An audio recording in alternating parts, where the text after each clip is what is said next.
नमस्कार, सत श्री अकाल, आदाब, खमागणी वणक्कम, जय श्री कृष्णा एंड हेलो। नोकटोक रोक के इस वर्चुअल कला मंच पर आज के इस आयोजन की मेजबान मैं शिविका भारती आप सभी कला प्रेमियों का स्वागत करती हूँ। आज के इस आयोजन की पहली प्रस्तुति सुनने से पहले मैं नमन करना चाहूंगी उन अमर शहीदों को जिनकी शहादत के कारण आज हम इस खुली हवा में सांस ले अपने विचारों को व्यक्त कर पा रहे हैं। इस खुली हवा, इस आजादी के लिए इस मां भारती के असंख्य वीर सपूतों ने अपने प्राणों की आहुति दी है और उनमें से 3 मादरे वतन के ऐसे लाडले सपूत जिन्हें 23 मार्च 1931 को क्रूर अंग्रेजी हुकूमत द्वारा फांसी पर लटका दिया गया। उन वीर शहीदों की शहादत हमें लिए प्रेरणा देती है कि जनाब जिंदगी में अपने सिद्धांतों को सदैव आगे रखें। उन शहीदों का कहना था कि बम और पिस्तौल के सहारे ही सिर्फ क्रांति नहीं आती, क्रांति की तलवार विचारों की शान पर तेज होती है। मतलब क्रांति विचारों से आती है, ना कि सिर्फ हथियारों से। कोई भी हुकूमत इंसान को मार सकती है लेकिन उसके विचारों को नहीं। और उन्होंने इंकलाब जिंदाबाद का नारा दिया और वह वीर सपूत थे शहीद आजम सरदार भगत सिंह जी, सुखदेव जी और राजगुरु जी। उन वीर शहीदों को मैं एक बार फिर से वंदन करती हूँ और अपने आप को सौभाग्यशाली मानती हूँ कि मुझे उस अल्लाह ने, उस परवरदिगार ने भारत भूमि पर जन्म दिया जहां पे उन वीर शहीदों ने अपने प्राण, जिस देश के लिए अपने प्राण न्यौछावर किए हैं। अभी आप सभी का ज्यादा समय ना लेते हुए आज के इस आयोजन की पहली प्रस्तुति के लिए मैं आमंत्रण करना चाहूंगी हमारी आज की पहली कलाकार को। तो जो हमारी पहली कलाकार है उनसे निवेदन है कि अपना कैमरा प्लीज मैम आप ऑन कर लें। जी हाँ, यहाँ पे उन्होंने कर लिया। बाकी जो हमारे साथ साथी कलाकार जुड़े हुए हैं जिनका कैमरा ऑन है उनका बहुत बहुत शुक्रिया। जैसे गायत्री मैम का ऑन है, यामिनी मैम का ऑन है, प्रज्ञा मैम ने ऑन कर रखा है, अनीता मैम ने भी शुरू से अपना कैमरा ऑन कर रखा है, वंदना मैम ने भी ऑन कर रखा है। तो चलिए बाकी जो लोग हैं आप भी अपना कैमरा ऑन कर लीजिए जनाब। तो मां भारती के लाडले सपूतों ने न्यौछावर कर दी देश के लिए अपनी जवानी। ये भारतवर्ष सदैव याद रखेगा वीर भगत की कुर्बानी। और अभी आपके समक्ष अपनी रचना प्रस्तुत करने आ रही हैं Vandana Singh Vaswani. Vandana ma'am, okay I guess ma'am आप अपने आप को अनम्यूट नहीं कर पा रहे होंगे। अब एक बार ट्राई। अभी आवाज आ रही है? जी अभी आपकी आवाज आ रही है, अब सही। Thank you so much. और आज आप और सुपर क्यूट लग रहे हो, मैं आपको देखूं। Thank you. Thank you. तो चलिए मैं बिल्कुल वक्त नहीं करूंगी, सब लोगों को सलाम अदा करती है वंदना सिंह वासवानी। और स्टोरी टेलिंग में हमने ये भाग लिया है और केटीआर के साथ रिश्ता बहुत पुराना और गहरा होता जा रहा है। तो चलिए शुरुआत करते हैं। कहानी का जो शीर्षक है वो है थोड़ा सा रोमांटिक हो जाए, यानी कि थोड़े रोमांटिक है। ये 2-3 दशकों का छंद है प्रेम का, क्या हुआ करता था, क्या हो रहा है। तो ज्यादा नहीं, हम आपको सबसे पहले ले जाते हैं 80 के दशक में। थोड़ा सा रुमानी हो जाएगा। ये पहला दृश्य आपको हवाले करती है वंदना। तो पहला दृश्य है कि आनंद बाबू कोलकाता में काम करते हैं, सचिवालय में सरकारी हेड क्लर्क है वो, और उम्र 45 की हो ही चुकी है। अपनी पत्नी नंदिता से बहुत प्यार करते हैं। नंदिता बड़ी ही सुंदर सुशील गृह लक्ष्मी है। तो एक दिन क्या हुआ कि अपने साइकिल से आनंद बाबू आ रहे हैं और भाई उस समय तनख्वाह उतनी होती थी और लोग रिसोर्सेज को कम इस्तेमाल करते कि बच्चों के लिए सब कुछ संभाल के रखते थे, पढ़ा देते। तो वो स्कूटर भी नहीं लिए थे, साइकिल से ऑफिस से निकल रहे थे, अंधेरा होने को था। और रोजाना की तरह उनकी गली पे एक बोर्ड आता था, वहां कुत्तों का एक पूरा समुदाय उनको मिल जाता था। आनंद बाबू आ रहे थे और भगवान से कह रहे थे आज माँ दुर्गा मुझे ये कुत्तों का समुदाय ना दिखाना, बहुत डराते हैं। और जैसे ही वो गए तो देखिए कि एक कुत्ते की आंखें चमक रही है। आ गया तू आनंद बाबू, अरे तेरी ही कमी थी, किसने कहा था, क्यों आते हो तुम मेरे ही समय पे, कौन सी घड़ी में समय देख रखा है जो मेरे ही समय पे टपक जाते हो। क्या था, आज कुछ नहीं है मेरे पास, मूंगफली के दाने हैं, यही खा लो। और उन्होंने मूंगफली के दाने फेंक दिए। फिर क्या था, 1 2 3 4 कुल 10 कुत्तों का समुदाय हाजिर हो गया। खैर आनंद बाबू पड़वाते हुए अपने घर चले गए और बोले अरे नंदिता नंदिता हो देखो मैं तुम्हारे लिए 2 रसगुल्ला लेके आया हूँ। नंदिता किचन से आवाज देती, अरे ठीक है रख दो, मैं खाना पका रही हूँ, तुम बैठो, चाय खाओ क्या? हाँ हाँ चाय। बस इतना ये दृश्य यहाँ पे होता है और अपने खिड़की के पास आनंद बाबू बैठ के कहते हैं मैं नंदिता को उतना प्यार भी नहीं कर पाता, जो दिल के अरमान है वो उसके तड़के में या म्युनिसिपालिटी का नल में जब पानी आता है उस बाल्टी को भरने में चला जाता है। खैर सुबह होती है, आज आनंद बाबू ये सोच के जाते हैं अपने ऑफिस कि आज शाम में कुछ तो खास करूंगा नंदिता के लिए। ऑफिस में एक बैठक थी और जब सरकारी बैठक होती है तो नाश्ते में अच्छी बिस्किट चाय स्नैक्स मिलता है। आज बहुत अच्छी अरारोट वाली बिस्किट मिली। जैसे ही आनंद बाबू के प्लेट पे आया उन्होंने कहा अरे ये तो मेरे नंदिता को बहुत पसंद है। फिर उन्होंने कहा मैं पूरा खाऊंगा नहीं, अपनी नंदिता के लिए बचा के ले जाऊंगा। देखिए कोई कंजूसी नहीं थी यहाँ, बताओ ये प्रेम था, प्रेम कि उनको मैं अकेले केक कैसे खाऊं, ये मेरी पत्नी को बहुत पसंद है। आनंद बाबू ने उसको रैप किया और रख लिया। साथ में एक मोनाको बिस्किट भी मिली थी, उन्होंने वो भी रख लिया और बस चले आए। उस दिन बहुत शाम हो चुकी थी। उन्होंने देखा हे भगवान माँ दुर्गा, आज ये कुत्तों का समुदाय नहीं मिले वरना मेरे बिस्किट खा जाएंगे, मैं क्या करूंगा माँ दुर्गा, आज मत मिले। आपको आगे निकले कि अरे आज तो बिल्कुल नहीं है। बस अचानक से आवाज आई भौ भौ, अरे आ गए सत्यानाश, इनको तो आना ही था। फिर उन्होंने मोनाको बिस्किट निकाल के बांट दिया, आज तुम यही खाओ, इसी में काम चलाओ, ये दो बिस्किट मेरे और नंदिता के प्रेम सौहार्द के लिए है। और घर जाते हैं साइकिल तेजी से चलाते हैं, आवाज देते नंदिता तो कहाँ है, आज हम दोनों चाय साथ में खाबो।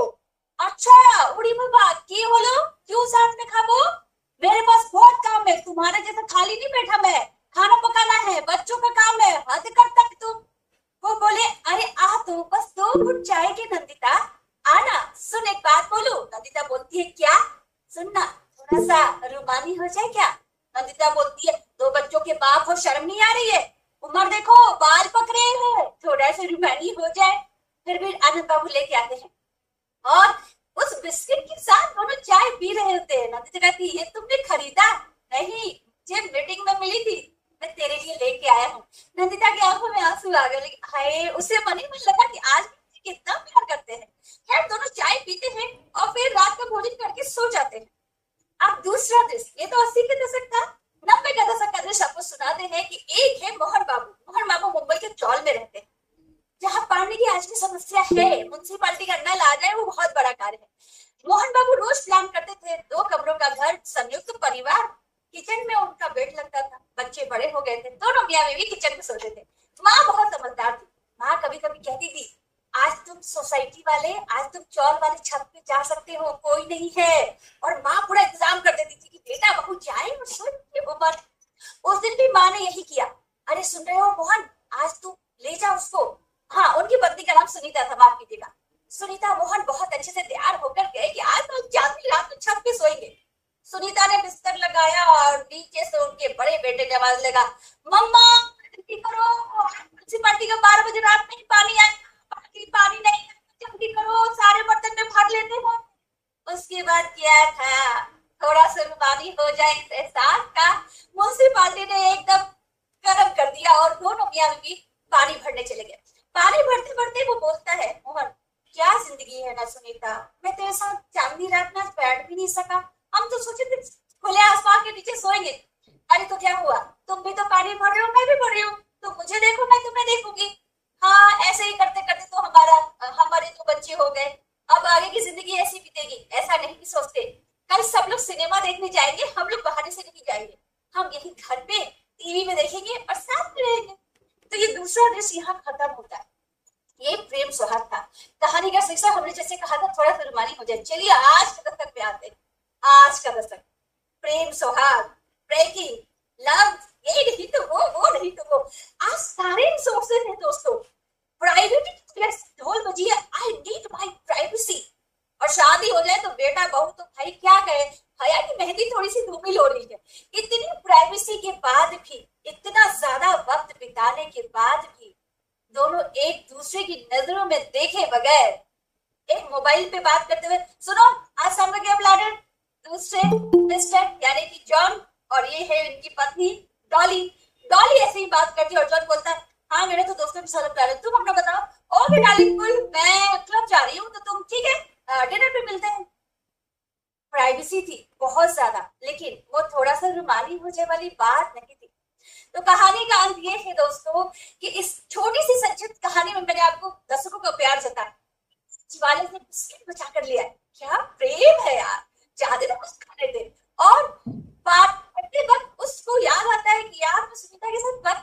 पा रहा हूँ। और यहाँ पूरा बंद था, कमरा बंद था, लेकिन मियाँ बीवी एक दूसरे को देखे बगैर बात कर रहे हैं। नजर कहाँ थी? मोबाइल पे। दोनों का अलग प्लान था, आई नीड माई प्राइवेसी।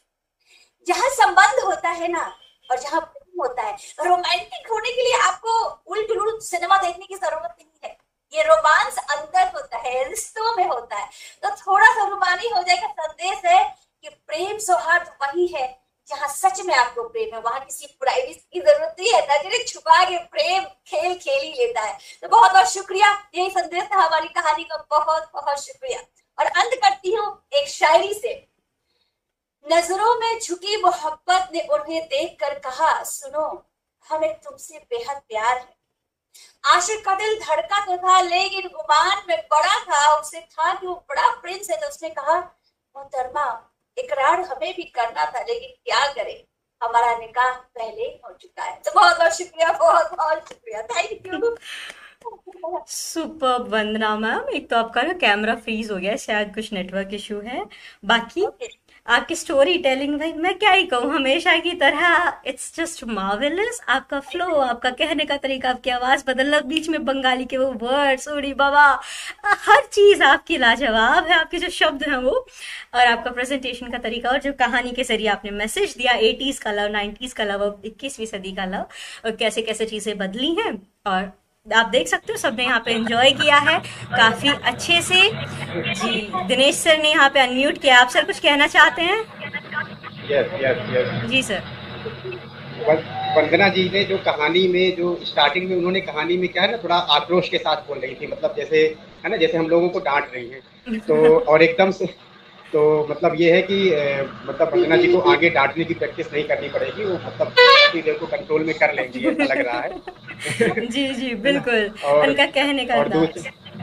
और दूसरी चीज़ ये है कि मतलब एकदम से वीर के बाद सीधे से श्रृंगार रस में आना भी एक बहुत बड़ी बात है। कि पहले एकदम उनकी कहानी में एक वीर रस का भाव दिख रहा था, एक आक्रोश का भाव दिख रहा था, और उसके बाद सीधे श्रृंगार पे आ गई। तो मुझे वो रामायण का प्रसंग आ रहा था कि जैसे ही वो हनुमान जी जड़ी बूटी लेकर के आए, तो उनका जो दुख था राम जी का, वो पूरा उत्साह में बदल गया था। तो वही चीज़ कुछ वही है। जी जी बिल्कुल। मजा आ गया वंदना जी सुन के, हमेशा की तरह। Thank you ma'am, thank you so much ma'am. बाकी लोग भी जो हमारे साथ जुड़े हुए हैं, आप अपने आप को अनम्यूट कर सकते हैं अगर आप कुछ कहना चाहते हो उस वक्त। चंद शब्दों में तारीफ करें दबा के, ठीक है। और तालियां जब आप बजाते हैं ना, तब भी आप अपने आप को अनम्यूट करके तालियां जो आप बैकग्राउंड में बजा रहे हैं, क्योंकि उसकी आवाज मुझ तक नहीं पहुंच पाती है, ना कलाकार तक पहुंच पाती है। तो या तो आप गूगल मीट के फीचर का इस्तेमाल करें बढ़िया से। देखो दिनेश सर ने अभी हार्ट दे दिया है, सब कुछ दे दिया, आप उनका यूज कर सकते हैं, या अनम्यूट करके भी आप कह सकते हैं। जी गायत्री मैम, आप कुछ कह रहे थे? वंदना जी, हाँ वंदना जी का मतलब जब कहानी चल रही थी तो मुझे ऐसा लगा कि मैं कोई फिल्म देख रही हूँ। और जो आपने कहा ना गूगल मीट के फीचर्स में, सच में भूल गई थी कि मुझे वहां पे लाइक करना है, स्माइली भेजना है, मुझे याद ही नहीं। जब सबके आने लगे तो मैंने बोला अच्छा ये भी कुछ करना है मुझे। तो मतलब ये सोचिए कि आप लोगों, आपने हमें इतना मंत्र मुग्ध कर दिया कि हमें करना क्या है, इतने हम हो गए थे। वाकई में लग रहा था कोई फिल्म चल रही है। सच में मतलब आपका बोलने का तरीका जो है वो काफी अद्भुत है, बहुत अच्छा लगा। बहुत बहुत शुक्रिया। Thank you so much Gayatri ma'am. Thank you Vandana ma'am, आपने ज्वाइन किया और इतनी प्यारी कहानी हमें सुनाई।